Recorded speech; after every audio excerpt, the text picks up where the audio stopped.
Hi guys, welcome back to my channel. कैसे हैं आप सभी। तो ये जो आप मैस देख रहे हो, सो गाइस ये अपडेट आपको बहुत टाइम से देना था। तो इस व्लॉग में मैं आपको सब कुछ बताऊंगी कि ये क्या हो रहा है। सो फाइनली हम लोग यहाँ से मूव हो रहे हैं। हमें ऑलमोस्ट 11 मंथ्स कंप्लीट हो गए इस घर में। तो अब टाइम आ गया इसको खाली करने का, क्योंकि हम लोग यहाँ से मूव हो रहे हैं। हम कहाँ जा रहे हैं ये सब आपको फ्यूचर में मेरे व्लॉग्स में पता लगेगा। फ़िलहाल मेरी चल रही है 2 जगह की पैकिंग। एक तो ये घर खाली करना है, वो वाला पैकिंग जो सबसे बड़ा काम है। सेकंड मैं जा रही हूँ इंडिया। मैं और चहक के स्कूल के वेकेशन चल रहे हैं, तो हम जा रहे हैं इंडिया। सितंबर तक चहक के वेकेशन है। तो आप लोग व्लॉग में बने रहिए और देखिए मेरे यहाँ से लेकर इंडिया पहुँचने तक की जर्नी जो मैंने इस व्लॉग में बताया है। सो गाइस, आप लोग मानते होंगे इस बात को कि अकेले घर खाली करना बहुत ही मुश्किल होता है। हमें ऐसा लगता है कि हमारे घर में कुछ भी नहीं है, थोड़ा बहुत तो सामान है क्योंकि रेंट का घर है। तो वैसे भी हम लोग सोच सोच के लेते हैं कि ज़्यादा कुछ भी नहीं लेना है, क्योंकि रेंट के घर में ज़्यादा हमें खर्चा नहीं करना है। बट ज़रूरत की चीज़ें तो बढ़ती रहती है। जहाँ पे आप अपने फैमिली के साथ रहने लगते हो, वहाँ पे छोटी सी बड़ी चीज़ें आपको सारी ज़रूरत की चाहिए ही होती है। तो गाइस देखो, ये मैं कर रही हूँ बबल रैप, क्रॉकरी सारा बबल रैप कर रही हूँ, क्योंकि ये जाएगा बॉक्सेस में। और ये सब कुछ जितना भी हमारा सामान है ये हितेश लेकर जाएंगे और स्टोरेज रूम में रखेंगे। तो आप देखो, हमारे पास अभी फ़िलहाल कुछ भी नहीं था इस समय, और मैंने रग भी अपना फोल्ड करके रख दिया है। तो ये लोग ऐसे बैठे हैं नीचे। आया है टॉर्नेडो वार्निंग, और आप देख सकते हो बिजली भी चमक रही है। कितना ज़्यादा बारिश और तूफान साथ में हो रहा है।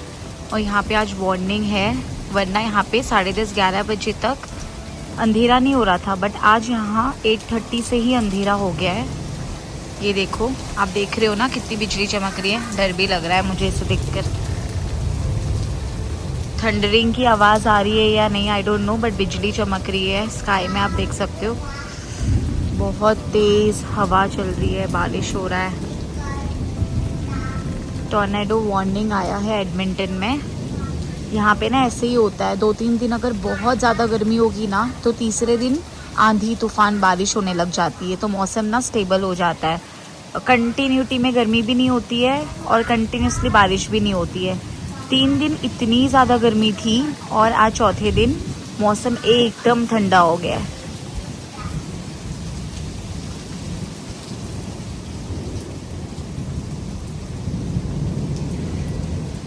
3 साल में गाइस मैं 3 बार मूव हो चुकी हूँ। 3 बार मैंने घर को पैकिंग अनपैकिंग, सारा सामान को फिर से उसी तरीके से सेट करना अलग अलग घरों में जाके। ऐसा आप देख सकते हो घर का भी क्या कंडीशन है। सोफ़ा वगैरह सब कुछ हमने सेल कर दिया है। बट अभी ये जो लेफ़्ट ओवर सारी चीज़ें हैं, छोटी मोटी, ये ख़त्म ही नहीं हो रही है। ऐसा लग रहा है पता नहीं कहाँ कहाँ से चीज़ें निकल के आ रही है। ये देखो गाइस, अभी भी बहुत सारे छोटी छोटी चीज़ें हैं।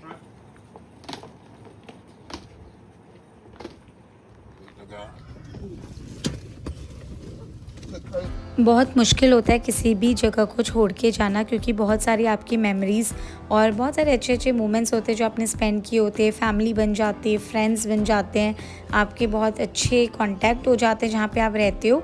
तो सारा कुछ छोड़ के जाना बहुत ही मुश्किल है। गाइस 2023 में मैं अपना घर छोड़कर इंडिया से गई थी कनाडा। तो एक बार मैंने वो घर खाली किया, फिर हम लोग 1 साल वहाँ रहे, 2 साल हम लोग ओंटारियो रहे। उसके बाद हम एडमिंटन आए तो वहाँ का घर खाली किया। वापस हम एडमिंटन से मूव हो रहे हैं, तो ये तीसरी बार घर खाली हो रहा है। और उसके बीच में भी मैं इंडिया से कनाडा एवरी 6 मंथ्स में कर रही थी, क्योंकि मेरा टूरिस्ट वीज़ा पे, मैं डिपेंडेंट वीज़ा पे जा रही थी Canada. So you can imagine 3 सालों में मैंने इतना ट्रैवल कर लिया है कि अब मुझे कहीं जाने के नाम से ना एंजाइटी होने लगती है कि मुझे बैकपैक करना पड़ेगा, अनपैक करना पड़ेगा।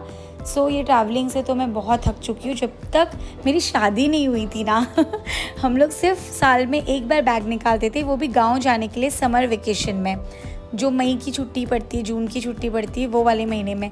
बट अब तो मेरा ऐसा हो गया कि एवरी 2 मंथ के बाद कहीं ना कहीं के लिए पैकिंग मुझे करनी पड़ती है। सो हमने कर दी है बोर्डिंग शुरू यहाँ पर, और फर्स्ट फ़्लाइट हमारा है एडमिंटन से वैंकूवर। तो छोटी सी फ़्लाइट है ये, ज़्यादा आई थिंक 2 घंटे 2-2.5 घंटे की फ़्लाइट थी। टेक ऑफ के बाद ही आप देखो कितना क्लाउडी क्लाउडी हो गया है, क्योंकि बहुत बारिश हो रही थी जिस दिन हम निकल रहे थे। उस दिन कनाडा में बहुत बारिश हुई है। हमारे निकलने के कुछ टाइम बाद तो हमने देखा है कि ऑलमोस्ट फ्लड लाइक सिचुएशन हो गया था बारिश से। और देखो गाइस कितना सुंदर लग रहा है ना पहाड़, और ये सारा व्यू ऊपर से बहुत अच्छा लग रहा है। जैसे ही वैंकूवर नज़दीक आया तो ज़्यादा पानी पानी दिख रहा था। सो नेक्स्ट फ़्लाइट के लिए हम लोग जा रहे हैं, और अभी वैंकूवर से हमारा हांगकांग की फ़्लाइट है जो बहुत लंबी होने वाली है। चहक तो बिल्कुल भी नहीं सोई है, मुझे लगा था 2 घंटे थोड़ा सो जाएगी, बट नहीं सोई है। तो गाइस बच्चों के साथ जाना, ऊपर से मेरे ना दोनों कंधे में बैकपैक है, राइट और लेफ़्ट में, और क्रॉस बैग भी है। तो 3 बैग लेकर और एक बच्चे का हाथ पकड़ के इतना ज़्यादा वॉक करना थोड़ा सा डिफ़िकल्ट हो जाता है मेरे लिए।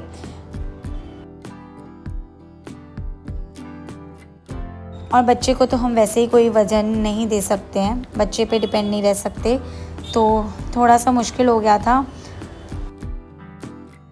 ज़्यादा हॉल्ट मेरा था नहीं, क्योंकि मैंने 3 फ़्लाइट्स चेंज करी है, पहले एडमिंटन से, फिर वैंकूवर से, फिर हांगकांग से मुंबई। तो इसीलिए ज़्यादा मुझे रुकने की ज़रूरत नहीं पड़ी किसी भी एयरपोर्ट पे। बैक टू बैक फ़्लाइट्स थे, पर बहुत ज़्यादा हैक्टिक हो गया था, स्पेशली बैग्स के साथ। कितना भी ट्राई करूँ बैग में मैं ओवरवेट ना रखूँ, हमेशा कम लेके जाऊँ सामान, लेकिन कुछ ना कुछ ऐसा हो ही जाता है। और इस बार तो हम लोग मूव हो रहे थे, घर खाली कर रहे थे, तो मेरा मन कर रहा था मैं ये भी ना फेंकूँ वो भी ना फेंकूँ। तो जितने भी मेरे पास ज़रूरत की चीज़ें थी जो इंडिया में काम आ सकती थी, वो सारा भी मैंने पैक कर लिया। और एयरपोर्ट में भी ना मुझे बैग खोल के पूरा शिफ्ट करना पड़ा, बड़े बैग से छोटे बैग में। और एक थैली भर के तो एक्स्ट्रा लगेज था जो मुझे एयरपोर्ट से रिटर्न भेजना पड़ा हितेश के हाथ में, क्योंकि बैग ओवरवेट हो गया था। तो इस तरीके से गाइस बहुत सारा मगजमारी का काम है, बहुत ही हेडेक हो जाता है ये सारा करते करते। ट्रैवलिंग इजी नहीं है इंडिया टू कनाडा या कनाडा टू इंडिया, स्पेशली अगर आपके साथ और कोई नहीं है और बच्चा है साथ में। जब मैं फ़र्स्ट टाइम कनाडा आई थी चहक को लेकर, फ़र्स्ट इंटरनेशनल मेरी फ़्लाइट थी, तो तब चहक थी 3.5 ईयर्स की, 3 साल 4 महीने हुए थे चहक को तभी।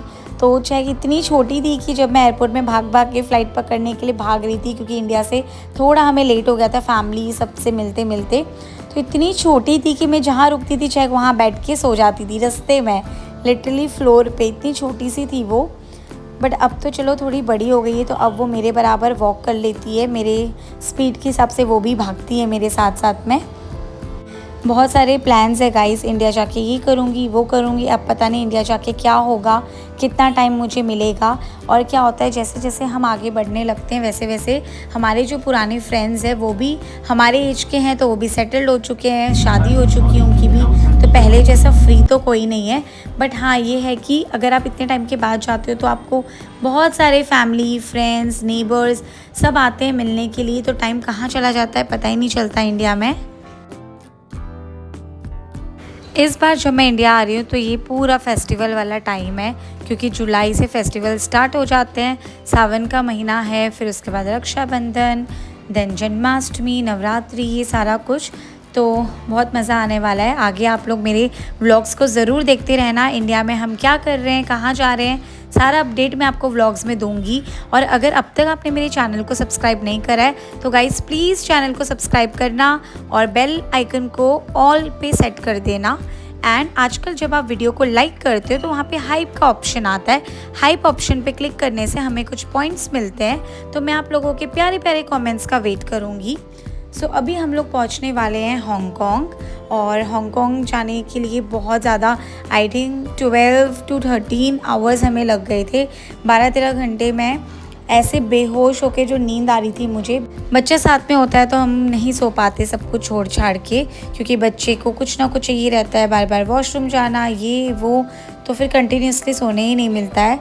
अगर मेरे साथ हितेश होते तो हम बारी बारी से सो सकते थे कि कभी वो संभाल रहे कभी मैं, और पता नहीं चहक की तो नींद ही गायब हो गई थी। इस वाले फ़्लाइट में वो थोड़ा सा सोई है क्योंकि काफ़ी लंबी जर्नी थी हमारी। अब हम हांगकांग से चेंज करेंगे फ़्लाइट मुंबई के लिए, और यहाँ से हमें जाना था मेट्रो से, तो थोड़ा सा मुझे डर भी लग रहा था। इधर हमने इतना वॉक करा, कम से कम हमने पूरे 30-35 मिनट्स वॉक करा है। मैंने तो हैप्पी है ट्रेन के लिए। आई डोंट नो कहाँ पे खुलेगा नानू। 請小心上車。Please board the train。請勿靠近車門並請沿途緊握扶手。Please stand clear of train journey。請勿靠近車門並請沿途緊握扶手。मेट्रो में तो कोई भी इंडियन नहीं दिख रहा था, तो पता नहीं, मुझे डर भी लग रहा था कि मैं सही मेट्रो में जा रही हूँ या गलत मेट्रो में जा रही हूँ।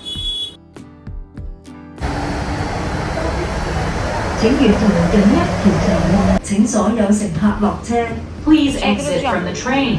請所有乘客下車。यहाँ की लैंग्वेज बहुत डिफरेंट है, बट इंग्लिश में भी अनाउंस होता है तो वो थोड़ा अच्छा है। कैथे पैसिफिक हमने इस बार एयरलाइन ली थी गाइस। मुझे इतना खास नहीं लगा, बहुत ज़्यादा टर्बुलेंस था फ़्लाइट में, बीच बीच में तो इतना ज़्यादा टर्बुलेंस था कि मैं डर के मारे सो ही नहीं पाई हूँ लंबी फ़्लाइट में। और खाना भी इतना कुछ खास नहीं था। अब तक जो मुझे सबसे अच्छा एयरलाइन लगा वो है एतिहाद। जितने फ़्लाइट्स मैंने चेंज करे, जितने एयरलाइंस मैंने एक्सप्लोर करे, उसमें से मुझे सबसे अच्छा एतिहाद लगा है अभी तक। इसमें तो बहुत मतलब बकवास ही खाना था।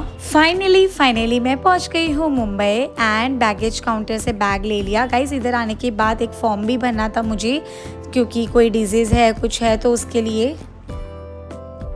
सो गाइस हमें एयरपोर्ट पे आते मिल गए हैं सेलिब्रिटी भाईंदर के। क्या मैं कुछ बोल सकता हूँ? मेरा भाईंदर के सेलिब्रिटी। हाँ सो गाइस मैं आपको बताना चाहूँगा, हमारी फ्रेंड जो है स्पेशली कनाडा से आई है यहाँ पे सीजेपी की प्रोटेस्ट पे। Hi girls. ये सारे मेरे कज़िन्स हैं जो मुझे लेने आए थे रात को। एंड गाइस यहाँ पहुँचने के बाद इतनी गर्मी लग रही थी, इतनी ह्यूमिडिटी, क्योंकि ऑलमोस्ट 1.5-2 साल से हमने पसीना क्या होता है वो नहीं महसूस किया था। तो बहुत ज़्यादा ह्यूमिडिटी है मुंबई में। एंड जाते ही इतनी ज़्यादा बारिश, और देख के इतना अच्छा लग रहा था। जब मैं गई थी तो मेट्रो हमारे घर तक नहीं था इतना नज़दीक, लेकिन अब तो हमारे घर के बिल्कुल बगल में ही मेट्रो आ गया है। कंस्ट्रक्शन का काम इतनी तेज़ी से चल रहा है कि सब कुछ यहाँ पे डिफरेंट लगने लग गया है। फ्लाईओवर, मेट्रो वेट्रो, बहुत कुछ डिफरेंट लग रहा था, अच्छा लग रहा था देखकर। सो मैं तो ले रही हूँ यहाँ मुंबई की बारिश की बात ही अलग है। सबसे फेवरेट महीना होता है मेरा, सबसे फेवरेट सीज़न है मेरा मानसून का मुंबई में। आई होप आपको मेरा आज का व्लॉग अच्छा लगा होगा guys. Please like share and comment, hype button पे क्लिक ज़रूर करना। मैं आपके प्यारे प्यारे कमेंट्स का वेट करूँगी, रिप्लाई ज़रूर दूँगी। Bye bye, thanks for watching.